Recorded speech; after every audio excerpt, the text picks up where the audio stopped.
EMS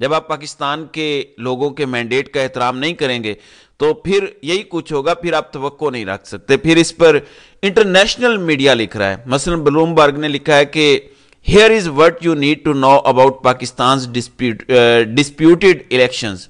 وہ پاکستان کے elections کو متنازع الیکشن قرار دے رہے ہیں۔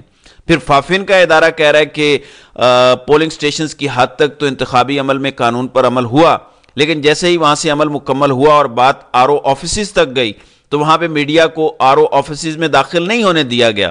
فافن والے کہہ رہے ہیں کہ ہمارے مبصرین کو داخل نہیں ہونے دیا گیا اور وہاں پہ کمپرومائز ہوا، جہاں پہ مسلم لیگ نون جیتی، لیکن جہاں پی ٹی آئی جیتی جن پولنگ سٹیشنز پر وہاں چیزیں ٹھیک تھیں، عوام کا فیصلہ وہاں پر درست تھا۔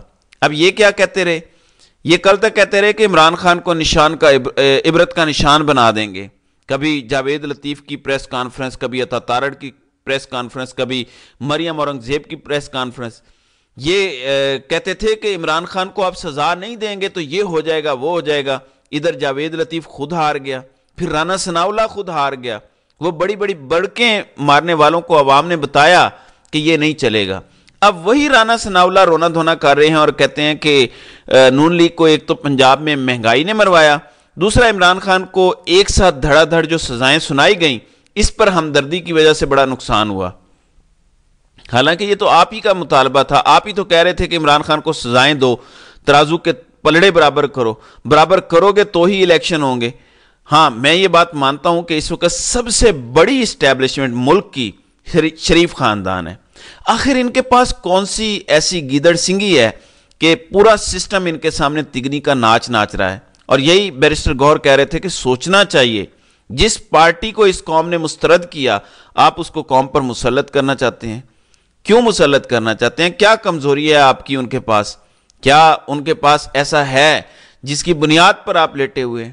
یہ دیکھنے والی بات ہے۔ پھر اس وقت عدالتوں میں کیسز لگے ہوئے ہیں، Peshawar high court, Lahore high court کے اندر، وہاں پہ الیکشن کمیشن کے وکیل اور اعظم نذیر تارڑ ایک پیج پر ہیں۔ اخلاق باجوہ کے ساتھ تلخ کلامی ہوئی، وہاں پہ کہا گیا کہ آپ کو تو بلایا ہی نہیں گیا، کسی نے آپ کو کہا نہیں، تو اعظم نذیر تارڑ وہاں پہ کیوں آیا ہے؟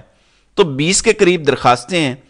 NA 117 جہاں پہ علیم خان جیتے، NA 11 نائٹ جہاں پہ مریم نواز جیتی، پھر ریحانہ ڈار والا حلقہ ہے اور اسی قسم کے دیگر حلقے ہیں، وہاں پہ اس وقت عدالتوں نے فیصلے محفوظ کرنا شروع کر دیے ہیں، جبکہ سلمان اکرم راجہ کے کیس پر سماعت دوبارہ ہوگی اور عدالت نے الیکشن کمیشن سے زیر التوا درخواستوں پر فوری طور پر رپورٹ طلب کر لی ہے۔ اس وقت NA 117 اور 119 پر فیصلہ محفوظ ہے، ریحانہ ڈار کے حلقے کا بھی فیصلہ محفوظ ہو چکا ہے۔ لاہور کے مجموعی طور پر 16 حلقے ہیں جن پر یہ سب ہو رہا ہے۔ در حقیقت یہ سب ٹرک کی بتی کے پیچھے لگایا جائے گا اور ان کیسز کو لٹکایا جائے گا۔ کیسے؟ پہلے آپ کہیں گے کہ قابل سماعت ہے کہ نہیں، پھر کہیں گے کہ آپ جائیں پہلے الیکشن کمیشن RO آفیسز کے پاس، پھر آپ وہاں سے آئیں ہائی کورٹ میں، پھر آپ جائیں الیکشن ٹریبیونل میں، تو یہ سارے کا سارا تماشا لگے گا۔ اس کی وجہ کیا ہے؟ اس ملک کے جو سب سے بڑے سیاست کے بازیگر ہیں، جو کہتے ہیں کہ ہم نیوٹرل ہیں، جو کہتے ہیں کہ ہم نے سیاست میں مداخلت پچھلے سال سے چھوڑی ہے، لیکن اس ملک کے سب سے بڑے سیاستدان وہی ہیں اور اس ملک کی سیاست بھی وہی چلاتے ہیں۔ ان کا تمام تر تکیہ، ان کا تمام تر سہارا یہی عدالتیں ہیں۔ ان کی راجنیتی اس ملک کے اندر انہی عدالتوں کے بل بوتے پر چل رہی ہے اور یہ عدالتیں ہمیشہ ان کے ساتھ کھڑی ہوتی ہیں اور یہ عدالتیں ہمیشہ ان کی مرضی کے فیصلے دیتی ہیں۔ اور یہ میں نہیں کہہ رہا، بہت سے دیگر مبصرین کہہ رہے ہیں۔ اب یہ کیا کریں گے؟ فیصل واڈا نے رات ٹی وی پر بیٹھ کر بتا دیا کہ 5-6 سیٹیں یہ فیس سیونگ کے لیے پاکستان تحریک انصاف کو واپس کریں گے، جبکہ باقی RO کے جاری کردہ فارم 45 پر آپ چھولے کھائیں گے۔ فیصل واڈا نے پہلے بھی بات کی تھی، کیا بلے کا نشان چھین نہیں لیا گیا؟ فیصل واڈا نے کہا تھا کہ ان کی سیٹیں 80 سے کم ہوں گی، ایگزیکٹ نمبر آپ دیکھ لیں، ان کی مسلم لیگ نون کی 80 سے کم سیٹیں ہیں۔ ابھی عدالتوں میں فیصلے محفوظ ہوئے ہیں اور وہ کہہ رہے ہیں کہ 4, 5 یا 6 سیٹیں فیس سیونگ کے لیے یہ دیں گے، لیکن عدالتیں کوئی بڑا فیصلہ نہیں لے سکیں گی۔ اس کا مطلب یہ ہے کہ ہمارے فیصلے ہماری عدالتوں میں نہیں ہوتے، کہیں اور ہوتے ہیں۔ پھر ایک اور بھی فیصل واڈا نے کہا، اس نے کہا کہ زرداری وزارت عظمیٰ تو نہیں لیں گے، لیکن وزارت عظمیٰ چھوڑ کے مسلم لیگ نون میں سے بہت کچھ نچوڑ لیں گے اور یہ مسلم لیگ نون کا اقتدار آخری اقتدار ثابت ہوگا، اور لگتا بھی اس وقت یہی ہے۔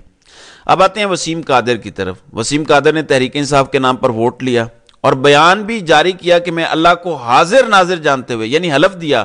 کیا کسی مسلمان کے لیے اس سے بڑھ کر کوئی بات ہو سکتی ہے؟ سیاست بھاڑ میں جائے، ہر چیز بھاڑ میں جائے۔ کل وہ نواز شریف سے ملے اور کہا کہ اب میں اپنے گھر واپس آ گیا ہوں۔ اب تحریک انصاف کہہ رہی ہے کہ ایسے کرداروں کا محاسبہ ہونا چاہیے، عوامی محاسبہ ہونا چاہیے۔ یہ کیسے ہو سکتا ہے کہ آپ ووٹ کسی اور پارٹی کے نام پر لیں اور شامل کسی اور پارٹی میں ہو جائیں؟ یہ عوام کو چپیڑ مارنے کے مترادف ہے کہ تم بھیڑ بکریاں ہو، تم ہمیں ووٹ دو، ہم تمہیں بے وقوف بنا لیں گے، ہم بیچ دیں گے، تمہاری اوقات یہ ہے۔ میرے خیال سے یہ سلسلہ رکنا چاہیے اور اس جیسے کرداروں کو چیلنج کیا جانا چاہیے۔ اب ان کے گھر کا رات کو پاکستان کے لوگوں نے گھیراؤ کیا، یہ ایک عوامی تحریک ہے اور یہ ہوگا۔